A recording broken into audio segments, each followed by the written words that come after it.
YouTube channel এবং মাসুম মাহবুব Facebook page. Breaking খবর হলো, আবারও ইরান আমেরিকার মধ্যে লড়াই শুরু হয়ে গেছে। রাতভর দুপক্ষ একে অপরের উপর ব্যাপক অ্যাটাক চালিয়েছে। একদিন আগে আপনাদের বলেছিলাম যে ঘটনার সূত্রপাত হরমুজ প্রণালী, একটি কার্গো শিপে ড্রোন অ্যাটাক হয়।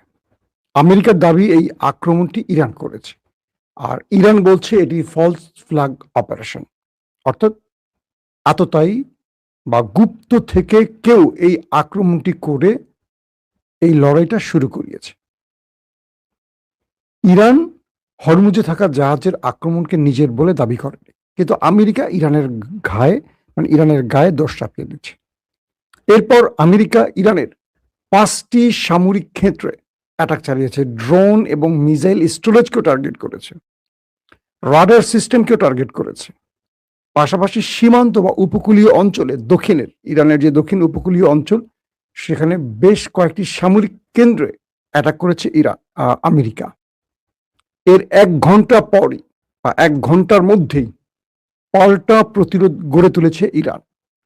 ইরান আমেরিকার 8টি ঘাঁটিকে লক্ষ্য করেছে, অর্থাৎ কুয়েত এবং বাহরাইনে থাকা মার্কিন যুক্তরাষ্ট্রের যে ঘাঁটিগুলো রয়েছে, 8টি কেন্দ্রকে টার্গেট করে ব্যাপক মিসাইল এবং ড্রোন অ্যাটাক চালিয়েছে। সর্বশেষ তথ্য অনুযায়ী কুয়েতের আল সালিম বিমান ঘাঁটি এবং বাহরাইনের 5th যে নৌবহরটি বা নৌ সদর দপ্তরটি রয়েছে মার্কিন যুক্তরাষ্ট্রের, এখানে ব্যাপক তাণ্ডব চালিয়েছে ইরানের মিসাইল এবং ড্রোন। দর্শক, একটু খেয়াল করবেন, এই যুদ্ধটা কবে শুরু হয়, কবে শেষ হয়, কবে শুরু হয়, কবে শেষ হয়, ভালো করে খেয়াল করে দেখবেন। শুক্রবার অ্যাটাক শুরু হয়, বৃহস্পতিবার বা শুক্রবার এই অ্যাটাকটা শুরু করে আমেরিকা কোনো একটা ছুতোয়। শনিবার পর্যন্ত চলে খেলা, শুক্র শনি। অর্থাৎ যখন আমেরিকার স্টক মার্কেট বন্ধ হয়, তাদের হলিডে, এশিয়ার স্টক মার্কেট শুরু হয়, অ্যাটাকটা করে। যখনই আমেরিকার স্টক মার্কেট খুলবে, ঠিক সেই সময় যে ট্রাম্প এসে একটা সুন্দর বক্তব্য দিয়ে আবার সব স্বাভাবিক করে ফেলে, করে আমেরিকার স্টক মার্কেট ধরে রাখে। অর্থাৎ এই পুরো যুদ্ধটাকে এখন বাণিজ্যিক বলা যায়। গত 3-4 মাস ধরে যা চলছে আমরা দেখলাম, পুরো হিসাবটা এরকম। এটাকে ভালো করে খেয়াল করবেন। প্রতিটা লড়াই শুরু করে আমেরিকা শুক্রবার থেকে, মানে বৃহস্পতিবার রাত থেকে। তারপর এশিয়াতে ধস নামে, তেলের বাজার ঊর্ধ্বগতি, স্বর্ণের বাজার ধপাস। তারপর যখনই আমেরিকার স্টক মার্কেট চালু হবে, মানে শুরু হবে তাদের কার্যক্রম, বন্ধ শেষে, তখনই আবার ট্রাম্প এসে সুন্দর কিছু কথা বলে, অর্থাৎ বাজার আবার স্থিতিশীল হয়ে পড়ে। তো এভাবেই ট্রাম্প বাণিজ্যিকভাবে এই লড়াইটাকে ব্যবহার করছে বলে এক্সপার্টরা ধারণা করছেন। আসলে ঘটছেটা কি? আমেরিকা বলছে যে ইরান প্রথমে যুদ্ধবিরতি লঙ্ঘন করেছে এবং শান্তি বিঘ্নিত করেছে, কারণ সুইজারল্যান্ডে যে চুক্তিটি হয়েছে দু দেশের মধ্যে, এটিকে ইরানই প্রথম লঙ্ঘন করেছে হরমুজে অ্যাটাক করে। আর ইরান বলছে এটি আমেরিকা লঙ্ঘন করেছে আগে, কারণ ইরানের 5টি সামরিক কেন্দ্রে আমেরিকা অ্যাটাক করেছে বিনা অপরাধে, এবং একটি ফলস ফ্ল্যাগকে নাটকের মতো সাজিয়ে এই আক্রমণটি করেছে।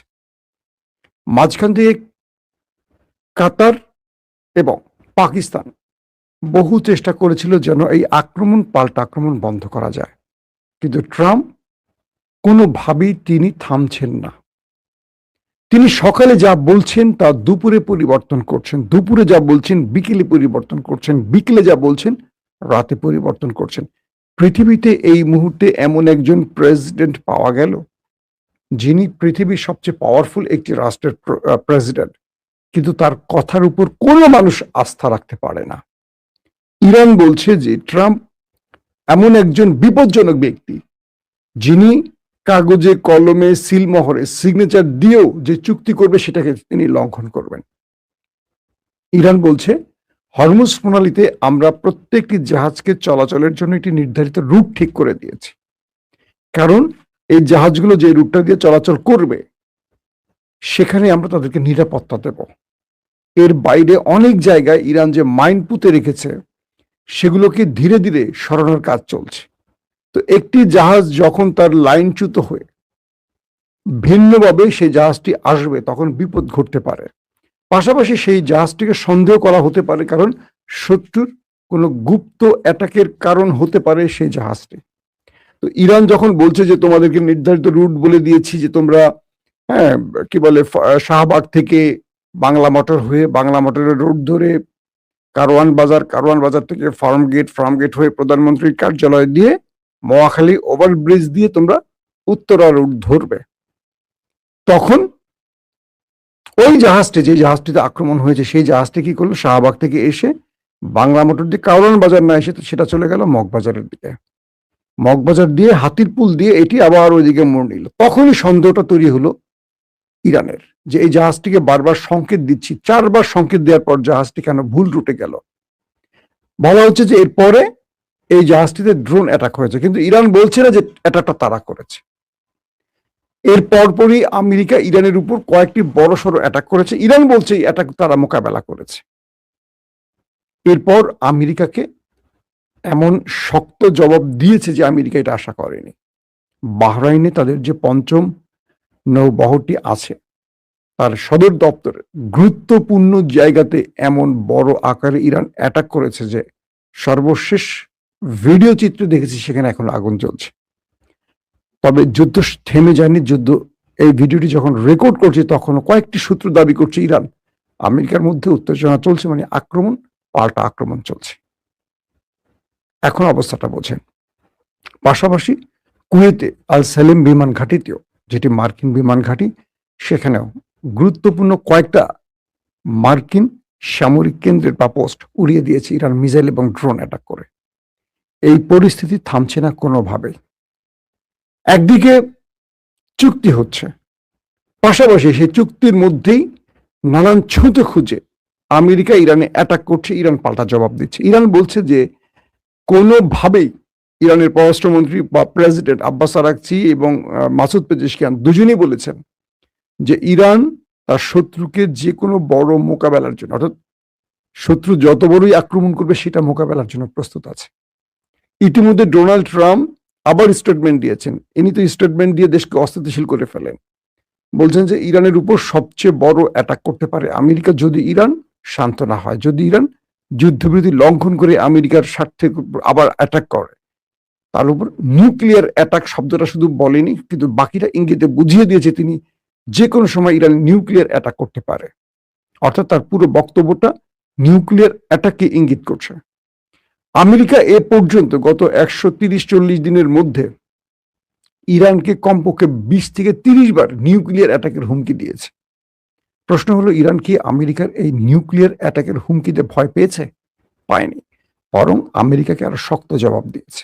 তার দুটো কারণ হতে পারে। এক, আমেরিকা ইরানের নিউক্লিয়ার অ্যাটাক করে সবচেয়ে বড় বিপদ ডেকে আনবে, কারণ ইরানের চারপাশে রয়েছে গালফ কান্ট্রি, আরব দেশগুলো। ক্ষতিগ্রস্ত শুধু ইরান না, তারাও হবে। নাম্বার 2, ইরানের নিজের হাতে থাকতে পারে নিউক্লিয়ার। আমেরিকা অ্যাটাক চালালে ইরান তার সবচেয়ে কাছের বন্ধু বা মিত্রের উপর নিউক্লিয়ার অ্যাটাক চালিয়ে বসতে পারে। তো সবকিছু মিলে ইরান আমেরিকার এই হুমকিকে একেবারে পাত্তা দিচ্ছে না। এখন পরিস্থিতিটা কোন দিকে যাবে? কাতার বলছে তারা আকাশ প্রতিরক্ষার মাধ্যমে বেশ কিছু অ্যাটাক মোকাবেলা করেছে এবং কাল রাত থেকে সকাল পর্যন্ত, এবং এখনো সেই শহরটির বিভিন্ন জায়গায় সাইরেন বাজছে। তার মানে ইরানের আক্রমণ এখনো অব্যাহত রয়েছে। বিশ্লেষকরা বলছেন এই আক্রমণটি এখন যুদ্ধের রূপ নিতে পারে, অর্থাৎ শান্তি ভেঙে গিয়ে একটা বড় ফ্রেমের যুদ্ধ শুরু হতে পারে। আর আমেরিকা বলছে তারা আত্মরক্ষা, অর্থাৎ তাদের যে সেন্ট্রাল কমান্ড সেন্টকম, তারা বলছে আত্মরক্ষায় অ্যাটাক, আর ইরান বলছে তাদের এটা আত্মরক্ষা, কারণ আমেরিকা তাদের 5টি সামরিক কেন্দ্রে অ্যাটাক করেছে। কি হতে পারে? কাতার, পাকিস্তান আবারও আমেরিকা এবং ইরানের সাথে দুতিয়ালি শুরু করেছে। তারা বলছে এই অঞ্চলে শান্তি প্রতিষ্ঠায় সবাইকে শান্ত থাকতে হবে। কোন একটি ছুতো এই লড়াইটা বারবার যে শুরু হচ্ছে, এটা এই অঞ্চলের স্থিতিশীলতা ধ্বংস করছে। স্বাভাবিকভাবে অর্থনৈতিকভাবে এই অঞ্চলের প্রত্যেকটি দেশ বড় মাপের সাফার করছে। পাকিস্তান এবং কাতার, যারা এই যুদ্ধবিরতি বা শান্তি চুক্তির নেপথ্যে সবচেয়ে বড় ভূমিকা রাখছে, তারা আবারও চেষ্টা অব্যাহত রেখেছে। পাকিস্তান, কাতার বলছে দুদেশকে শান্ত থাকতে হবে। তবে বিশ্বাসঘাতক বাহরাইন এবং কুয়েতকে ইরান শক্ত জবাব দিচ্ছে। কুয়েত এবং বাহরাইনের কয়েকটি গণমাধ্যম বলেছে যে মার্কিন যে সামরিক ঘাঁটিগুলোতে ইরান অ্যাটাক করেছে, সেখানে বড় মাপের ক্ষতি হয়েছে। বলা হচ্ছে সেখানে বেশ কয়েকজন মার্কিন সেনাও ওপারে চলে গেছে। তার মানে আমেরিকার সবচেয়ে কাঙ্ক্ষিত টার্গেটে ইরান অ্যাটাক করে আমেরিকাকে ভালোভাবে ধাক্কা দিয়েছে। এখন কি আমেরিকা ফুল ফেজ যুদ্ধে নামবে, নাকি আমেরিকা আবারও ভয় লেজ গুটিয়ে পালাবে আগামী 5 দিনের জন্য, আবারও নতুন করে স্টক মার্কেটে ধস নামাতে ঠিক বৃহস্পতিবার রাত মানে জুম্মাবার রাতে আবার অ্যাটাক শুরু করবে? এই বিষয়টিকে এখন আমরা কিভাবে দেখছি বা বিশ্ব রাজনীতিবিদরা কিভাবে দেখছে, এটি হয়তো আলোচনার বিষয় হতে পারে। তবে আপনারা হয়তো অপেক্ষায় থাকেন, আজ রাতে আমরা আপনাদেরকে আরো ডিটেল তথ্য দিতে পারবো যে আমেরিকার কি কি ধ্বংস হয়েছে। কারণ আইআরজিসি বলছে তাদের প্রতিটি আক্রমণ সফলভাবে শত্রুর মূল স্থানে আঘাত করেছে। তারা এখনো বলছে না যে কোন কোন কেন্দ্রে তারা ধ্বংস করেছে। আইআরজিসি বলছে যে আমরা শত্রু যেখানে টার্গেট করেছি সেখানেই সফলভাবে অ্যাটাক করেছে। অর্থাৎ এই দুটো জায়গায় কেন? আপনারা অনেকে প্রশ্ন করতে পারেন যে বাহরাইনে কিংবা কুয়েতে এই পঞ্চম নৌবহর বা নৌঘাঁটি বা আল সালিম বিমান ঘাঁটি কেন? এখান থেকে ইরানে আক্রমণগুলো আসছে, এটা ইরানের দাবি। ঠিক সেজন্য ওই জায়গাগুলোতে ইরান বারবার অ্যাটাক করছে। ইরান বলছে এই দুটো দেশকে সতর্ক করে বলেছে, এরপর এই দেশ দুটো শুধু মার্কিন ঘাঁটি নয়, এই দেশটি যদি আমেরিকাকে অব্যাহত সহযোগিতা করে ইরানে আক্রমণে, তাহলে ইরানের আক্রমণে দেশটির অন্য জায়গায় পড়তে পারে, অর্থাৎ রাষ্ট্রের গুরুত্বপূর্ণ, বুঝতে পারছেন তো, রাজপ্রাসাদেও পড়তে পারে। এবং বলা হচ্ছে যে ইরান এখন আস্তে আস্তে আমেরিকাকে এই অঞ্চল থেকে ভাগাবার জন্য খেলা শুরু করে দিয়েছে। গত 2-3 দিনে আমার যে লাইভগুলো দেখেছেন, আপনারা খেয়াল করেছেন যে ইরান মধ্যপ্রাচ্য থেকে আমেরিকাকে সরাতে আরো বড় প্ল্যানে খেলা শুরু করেছে এবং সেজন্য সকল মুসলিম রাষ্ট্রগুলোকে নিয়ে একটি সামরিক জোট করার চেষ্টা করছে। অতএব এই খেলায় ইরান পিছিয়ে সরে যাবে না। ইরান আমেরিকার আক্রমণকে জবাব তো দেবেই, পাল্টা এমন ভাবে অ্যাটাকগুলো করছে যাতে আমেরিকা মধ্যপ্রাচ্য ছেড়ে দ্রুত চলে যায়। দর্শক, বিদায়।